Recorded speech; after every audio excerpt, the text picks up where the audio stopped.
What's going on, guys? Zeus here.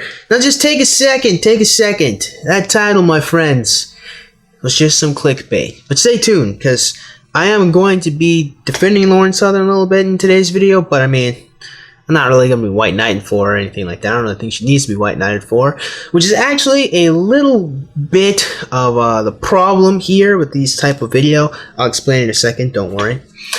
So this is actually a video I saw a little while back ago from Easy On Me's channel. I actually do like Easy On Me quite a bit, but I had a real problem with this video because I completely agreed with it in principle. And the principle of the video is that people on the right wing on the internet should be criticized the same way a lot of people in the so-called skeptic community criticize people in the left wing. I completely agree with this wholeheartedly. That if you think someone is wrong and you think you're right, you should by all means, respond to their points. The problem I had with the video was I didn't really like it in practice. So in principle, I think he's right. I think Lauren Southern should be criticized. And I'm not making this video in response because I don't think that she shouldn't be. It's just that I don't like the practicality of this video response. And I will explain why as the video goes on. So, for time constraint, there will be certain sections I probably will not be responding to, or certain sections I find to be relevant, mostly for time constraint purposes. So I implore you to watch the original first and then come back and watch this, or if you don't care, then just keep watching. Anyway, Easy On Me is going to take us away. A lot of people refer to millennials as one of the most lost, confused, and unhappy generations. There are studies showing that they're less happy than other generations, but it is hard to predict deep, lasting happiness when a lot of millennials are still quite young. But at least we can see where they're headed. Lauren, you just proved my point for me. Thanks so much. Appreciate it. Have a blessed day, everybody. Now, maybe this might be because of my small Negro brain, my IQ of only 80, probably 79, actually. I just don't know what point she proved there. I just don't think there's enough context in what you said previously to, Lauren, you just proved my point here. I don't really get it. You just admitted that you can't predict happiness when people are still in their 20s, but then you follow it up by saying that you can predict where they're headed. You can't have both. On that point, he is right. That is a little bit of a contradiction. However, in Lauren's defense, I don't think Lauren was saying that this is predestiny. I think Lauren was saying this is probability. In other words, seeing that these people are unhappy now and seeing that they're not making changes in their life is probably going to make it seem like they're not going to be happy later. Now, obviously, there's no way to know that. And it's true that the way she said it was contradictory, but I do think that that's what she meant, that this is more probable than it is predestiny. I could be wrong here, but I don't think I am. But if I am wrong, then that's okay. And I'm sorry to say it, but millennials, based on the research, you are being led to a life of unhappiness by a bunch of disingenuous liars. When it comes to things that make us deeply happy, the majority of people are pretty similar. Okay, see what you said there, kind of important that it's the majority and not everybody who thinks the way you do, Lauren. One thing that Western civilization has done in the past 20 years is put a huge emphasis on personal liberty and freedom of choice when it comes to how people choose to live. And that's inevitable. Freedom is the cornerstone of civilization. I know this is going to sound really silly, but that's not a counter-argument. Unless that's the setup for the counter-argument, you're not actually countering what Lauren is saying here. In fact, Lauren actually didn't even make any point against the individual. She was just saying that we can generally see there are certain things that do make people happy. So I think maybe the counter-argument's coming, but so far, you're not really setting up a counter to what you said. So as time has gone on, the West has opened up to cater to the needs of each individual instead of putting a blanket over the entire society and telling them, alright, this is how you have to live. Yeah, but see, I think this is the first problem we have. Lauren didn't say that you have to do anything. In fact, I think the whole point of Lauren's video is an attempt to convince people to do something the way she thinks is the best way. And if you have to convince people to do something, it means that you very clearly have to acknowledge that they have some faculty to think for themselves. Otherwise, you wouldn't have to try to convince them to think otherwise. That change is something Lauren completely ignores throughout this entire video, but it's pivotal to what makes us free. And I actually have to disagree with you here. I think the entire point of the video Well, the entire video's existence itself is the counter to that point. If Lauren didn't think that people were individuals, and if Lauren didn't think that she had to convince someone to think differently, why would she try to put up a video with arguments to convince someone to think otherwise? I mean, if Lauren just was like, I can tell you how to live your life, wouldn't she just tell you what to do and you just would do it? Seems to me that the mere fact of presenting an argument to convince people of something is indeed acknowledging their freedom to choose. Warriors or whatever. I'm sure many of us growing up remember the phrase, white picket fence and a dog named Spot. It was always used as a derogatory term for a lifestyle deemed ordinary, dull, and conventional. But before this hip generation came about, the traditions displayed in it were quite frankly the best way to historically have a fulfilling life. I've never heard it used as a bad thing before. Well, I've never heard the phrase white picket fence and a dog named Spot be used derogatory, because I've never heard that term until Lauren said it throughout the course of my lifetime. I do know for a fact that lots of people refer to so-called traditional or conservative values in a really negative and derogatory sense. Just go chat with a couple of MGTOWs. Which isn't a bite against MGTOWs, by the way, but I mean, it is undeniable that they do not like traditionalism and they consider it to be pretty negative. It's undeniable at this point. I'm pretty fucking young. The majority of people I know eventually want to settle down in a normal life. But even then, who's to say you can't live a fulfilling life while still accepting social progress? It's not just conservatives who live in the suburbs, Lauren. Yeah, but she didn't say that. I don't even think she implied it. I don't think Lauren implied that she even had to be conservative in order to accept these values or like them. I think Lauren was just saying that these values are a good thing. I think that's kind of literally all she really said, actually. Fuck you. We're so afraid of what is deemed ordinary or conservative that being traditional is now kind of the unordinary. Being traditional may as well be the new punk. Oh no.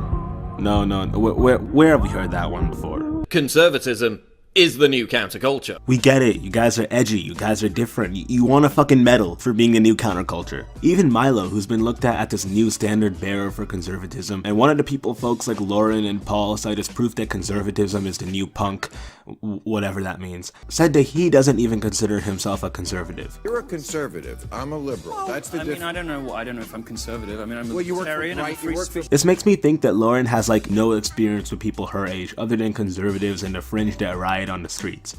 And here I actually have to both agree and disagree. I actually do think Easy on Me is kind of right to mock the idea that traditionalism or conservatism is the new counterculture or the new punk. I think that that's kind of a silly way to look at it. I mean, it would be ipso facto the inverse of punk or liberal or conservative. So I mean, it really doesn't make sense. However, I get the point that Lauren and Paul Joseph Watson is making about the so-called counterculture. And that is, as a young person, if you do exhibit these type of ideas, and this has been my experience at least, growing up with younger people, if you do experience ideas, especially with me personally, like I've said this since, I don't know, I mean like 14, 15, that I want to get married and be a virgin. What actually happened there, though, a little bit of backstory, is me and my sister made a pact, and I told my friends, I want to be married, and be with that woman, and only have sex with her. Now, oftentimes I got confusion and interesting looks, like, the fuck is this shit all about? A lot of people didn't really like that so-called traditional aspect of my life. Another thing I didn't really like, I still don't like promiscuity, and probably should make more videos talking about the negative effects of it. And so when I would talk about that aspect, again, people, my own age group, and then again, this is back in high school, even, early college, again, confusion, not really understanding that aspect or that idea. So, I mean, me and Lauren are actually, I think probably the same age, so I understand completely what she means to say when she's saying that to a lot of younger millennials talking about these traditional ideas of the family unit and trying to work together in stable, relationships between men and women is not something that's favorably looked upon. A lot of people kind of try to save that for later in life when they're done, fucking a bunch of people, to put it bluntly. But Lauren and I are kind of two people who are like, let's try to make this the focus and actually raise families, not go around and make ourselves miserable in an attempt to have a bunch of fun that honestly probably really isn't even as fun as people make it out to be. At least in my experience, talking to people who have done this in the past and even currently, they're not really having a bunch of fun, but I'll have to extrapolate that later. The point is, I get the point. I get what Lauren is saying, that bringing up these kind of traditional ideas to younger millennial people is not favorable to them. Is it a counterculture or anything like that? No, I think that's silly. But, I mean, to deny the fact that a lot of younger people are not too keen on the idea of saving themselves for marriage or trying to purposefully create a stable family unit, those are not things that get across to young people very often. It just is not. Especially young women, actually, now that I think about it. Really does not get across to young women very often. Of what they have. Already we have extremely young people becoming electors in the Electoral College, amassing massive amounts of wealth, using the internet and tech to do huge things with their lives that haven't ever been done before. Young people have accomplished so much with the modern connected world, especially in the West. We're the most educated generation in history. This is all cool and everything, but this is not a counter-argument. In fact, these young people could have done all those things, and they still could have gotten married with the support of a young lady or a young man helping them out. That's not countering the fact that you could still have a family and do all these different things. It might be tough because you might be busy, but if the person wants to make it work, I mean, the two people are going to make it work if they really want to be together. I mean, it might take sacrifices, but, I mean, you're going to end up having a pretty comfortable life later in life if you just stick with them, you know? The entire movement to reform the Democratic Party and make them winners again wouldn't have happened if it weren't for young people. And even if you don't agree with progressives, you still gotta admit that without them, the Democratic Party in America wouldn't change. And even Lauren has admitted that there's so many hurdles for young people finding jobs and buying land because of the huge amount of debt that the baby boomers dumped on us. I mean, this is all true, but this is not a negative inverse to finding people you like and care about, forging strong relationships with them, in creating families with these people. You can still be an activist and do all of those things. They're not the opposite of each other. So you're not countering what Lauren is saying. I mean, you're just spouting out a bunch of interesting stuff that's interesting to know, but is actually mostly not even relevant. It makes no sense to look at the social justice mentality and assume that it defines millennials and young people, because that's just not true. And I think he is right here. I don't think that the mindset of the social justice warrior completely encapsulates the mind of a lot of millennials. But in the same token, I mean, obviously, traditionalism and conservatism certainly aren't either. A lot of normal people are just kind of waiting in the wind, just kind of trying to live their lives. It's kind of the best way to put it. I think it's mostly people who are political commentators, or commentators would be the more correct word there, who really kind of focus on the way culture goes and, you know, how people relate to culture. But most people who aren't focusing on the politics and left-right divide probably aren't, you know, really bothered by this stuff too much. I mean, they're bothered by it, you know, because the laws and the way other people affect them in their daily lives, but they're not, like, thinking about it, is what I mean. This isn't just my opinion, it's backed up by facts. In Charles Murray's book, Coming Apart, he dedicates a whole chapter to what leads to a happy life. Murray lays out some of these things as family, vocation, community, and faith. I'm going to simply boil this down to tradition. Nah, you're not gonna get off like that. Why would you even think that would work? Like, nobody's gonna fall for that. Oh wow, you can believe in family and community and purpose and still be forward thinking and in favor of change. You can be the most liberal person in the world and still value family and community. Okay, then if that is the case, what are you arguing about? Lauren never said that you couldn't be for social progress and still accept all those things. In fact, interestingly enough, I don't really see why you would have to sacrifice family, purpose, love, and tight communities in order to progress society forward. If anything, I would imagine that those being the bedrocks of even created society to begin with, that would be necessary in order to progress things into a higher plane. I mean, you would need to have smart and intelligent people going to good schools in order to create these businesses, right? And you usually get that from a stable environment, you know, with a loving father and loving mother. People, you know, who are intelligent working, you know, with the school system and working with their child to improve their lives. You would think that if you had more people like that, you would eventually have more intelligent people and more reasonable people going up, and more emotionally stable people constantly breeding more and more emotionally stable people who would constantly have better ideas, better living stations, finding, better works, fixing their communities because they care about the people that are in there. You would think that the bedrock of that traditional aspect would actually improve life down the line if people were consistent with it. In other words, it's not that one does not need the other. It was like one actually absolutely needs the other in order to continue the progress.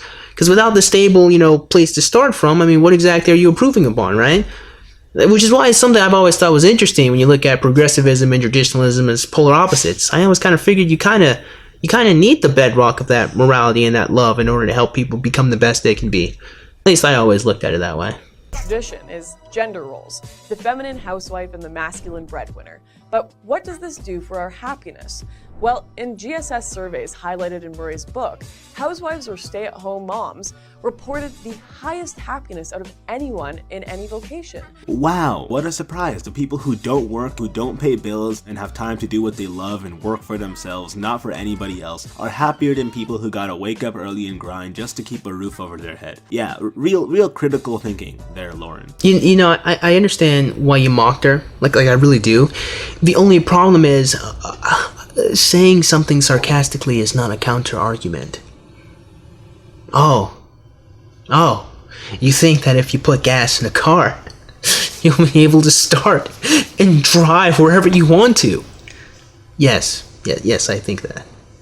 See how that works? To expand on this, the American Sociological Review has also published a study showing that relationships with more egalitarian gender roles were tied to lower marital and sexual satisfaction for women. Yeah, but this isn't a gendered issue. Men also become way happier as stay-at-home dads. It's just a natural thing for people. Obviously, those with more time, more money, more leisure, and less tough work are usually happier. Not to mention you, Lauren, you're literally working as a political commentator. You go down to slut walks to roast people marching about rape culture. That's the most unconventional job there is. How did you think you were making a point here, Lauren? The only way that you'd be able to have a point here is if you're saying that Lauren does not have any intention on getting married and making other people. Now, if Lauren does not have any intention on doing that, you'd have a point here, because that would mean that she's not putting her money where her mouth is. But if she does, then you don't have a point here. I mean, she's a political commentator, but it doesn't mean that that's what she's going to do her whole life, and it also doesn't mean that it's not a goal of hers to get married. So in other words, it's not a counter argument. What about another concept, like marriage and the nuclear family? Based on many studies, marriage itself is the most reliable happiness indicator. So while some people may have an awful experience, finding lasting deep satisfaction is likely worth that coin toss. Married people tend to earn more money, live longer, and according to the CDC, have an overall better health. Yet I found a ton of studies going entirely against that, stating single people were overall happier and more satisfied with life than married folk. And this piece sums up why there's a difference between what I found and what Lauren found. It's because there are way too many implications and circumstances in each individual study that could easily sway the vote in one way or the other. I guess at the end of the day, it just goes to show that life's what you make it. I don't know. This is why I don't like studies and statistics. You can always find one that contradicts the first one. It's really confusing when you're trying to figure out what's true and what's not true.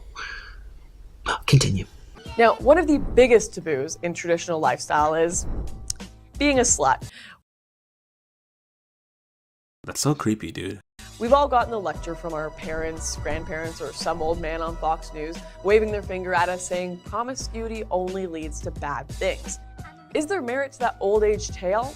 Well, I'm sorry to ruin this for you too, but yes, there is. Yeah, I'd agree with her here, that just casually having sex with anybody, obviously isn't going to keep you fulfilled. But something conservatives don't seem to understand is that there's different kinds of change. Just because a change we're moving towards is bad, doesn't mean we should just pedal back to what we knew before. No, that's a pretty silly line of reasoning.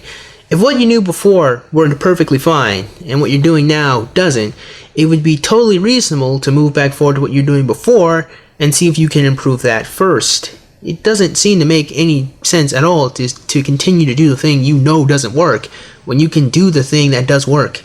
It's like on a computer operating system, right? If there was an update, 7.5, and you know it doesn't work, but 7.4 works, why would you not roll back to 7.4 and then try to figure out from there what to do next?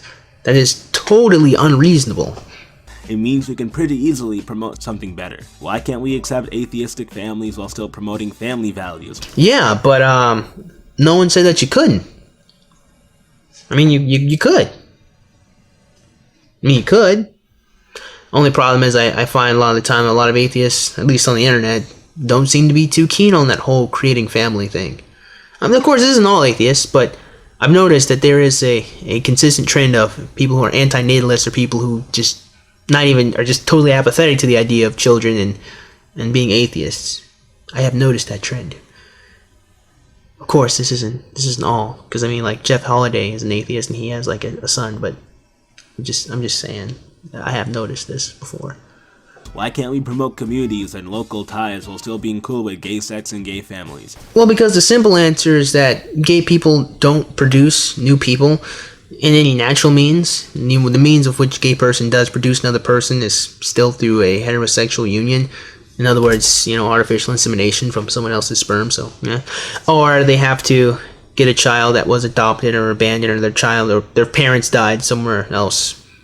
And even then, I mean, gay people are such a really small fraction of society. Relying on them to take care of all the foster kids is just totally fucking unreasonable. And then you have to factor in the fact that a lot of gay people actually don't even want children to begin with. So talking about how they all want families is, I mean, it's not a misnomer. That's not even the correct word, but I mean, it is a bit misleading. It's actually not a common interest of homosexuals to try to have children. I mean, some do, but I mean, by and large, no, it's not a homosexual's desire usually. I'm just saying. And that's why people don't really think about it or care too much about it. When you actually, analyze the situation, only a small handful of gay people want children. So just because the change we may be seeing right now isn't positive doesn't mean we should just give up on progress. No, sure. I mean, I think you're right. I mean, it doesn't mean you have to roll back anything all the time, but you have to do something different. And again, if one thing works and it works and it shows it makes people happy and fulfilled, I think it would be unreasonable to not do that until you figure out a better way to go about what you're trying to go about. I think that's the best way to look at it. And honestly, if you acknowledge that promiscuity is a terrible thing, then you're not really countering what Lauren is actually saying. You're just actually countering a principle of traditionalism. Images we have in our head, along with the white picket fence and the stay-at-home mom, is the community and the church. Good old Joe Smith goes down to the bakery, says good morning to old lady Susan, and meets his friend Bob to pick up a pie and get ready for the community barbecue. Conservative's the new punk, ain't it, kids? This guy who refrains from calling himself conservative, this guy, and this loser right here. Edgy counterculture you've got going, boy. Real creative. Notice how Lauren didn't ever bring up church in that little tirade of hers. Keep that in mind, considering church is really the only fundamentally conservative thing she could throw in. Actually, I don't think church has much of anything to do with conservatism. I think it's more of a coincidence than anything. I just think that if you're a Christian, you just kind of ipso facto have the values of a conservative. I mean, again, not because it's conservatism, but because that's just what it was labeled, I guess. I'm going to have to do research into why there's even a left-right divide to begin with, but for the most part, I mean, if you're going to a churchgoer, that you don't necessarily have to be traditional or a conservative to do that. I mean, you could still be a rather huge fan of technology and improving people's lives and still, believe that there is a God and want to improve your life and the lives of others. They're not diametrically opposed. I don't know why people think that they are. Everyone gives you suspicious looks or stares at the ground with their headphones in. And based on the research, it's not just me. But cities aren't like that because they're liberal. Cities don't really have community because their urban centers way better for work and shopping, and the fact that there's a huge amount of people, always something they have to do. That has nothing to do with tradition. Huge urban cities have been around for decades now. Don't take my word for it. Do the research yourself. Delve into this stuff. But the thing here is that I'm asked a lot, especially after my Milo video, why I take time to diss the right. The way things are right now, like I said, other than the armored skeptic, YouTubers have generally stayed away from roasting right-wing media, especially the rebel. And the reason why is because for the last 8 years, that is exactly what everyone had been doing, roasting the right. That's how Barack Obama became, the president of the United States for, twice. That's why. People didn't roast the right because they didn't feel a need to. It's kind of the same way how I don't really criticize men as hard as I probably could, because, well, lots of people already criticize the behaviors of men, so I don't really think I need to. Well, in certain areas I think I do, but for the most part I don't think I need to. It's kind of like that. It's not so much that these people don't disagree with the people in the right, they just kind of feel that it's already been covered.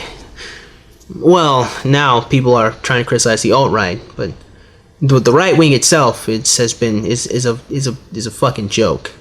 Let's be real about that. I'm here to see the rise of true liberal populism and nationalism. Basically what I'm saying is make fun of literally everything. There's a ton of garbage spewed by both the right and the left. And there we go. I completely agree with that everything should be made fun of, and if you think something isn't right, then by all means do it. But the biggest problem with this video in particular was a lot of the times he was just kind of countering the principle that Lauren is, I guess, assumed to be a conservative or traditionalist, but not actually the points that Lauren was making. Seems to be like he was against Lauren because, rather than he actually disagreed with the things that she said. And I think that it's really important to actually listen to what people have to say and actually critique what they were saying and what they were doing, because while it's totally fine to criticize people and make fun of people on the internet, you're never really going to get it really far if you're only arguing with what you think they're saying, if you're only arguing with the straw man, if you're only arguing with your projection of them rather than the actual points that they're making. I mean, his video is not a counter argument to what Lauren was saying. It's just him biting on her and just him disliking traditionalism because he disliked traditionalism, not really disliking what Lauren herself said. And maybe what Lauren herself said were traditional points, but unless you actually combat that rather than mock them constantly, then you're never going to get anywhere. And that's really the issue here. Now, when I originally planned to make this video, which was several months ago, his video was really on the huge popular side, upvoted. Now it's at a ratio about 50-50, so a lot of people have watched this video and have disagreed with them, which is fine and dandy, but I don't really want to add to that. I don't want people to, go downvote this video and make, anything like that. However, I do want it to be very important to say this, unless you actually combat what someone's saying, all you're kind of left with is snark and just sarcastic comments, but that's not going to convince anyone of anything. You're going to actually have to combat these points, and if you can't, then honestly, you probably shouldn't. So that being said, man, I assume hope you guys enjoyed today's video, and if you did, go ahead and click the like button. Yeah, go ahead and click that subscribe button. Comment in the comment box below. As always, you guys have yourselves a great day, and I'll see you cool cats soon. Adios.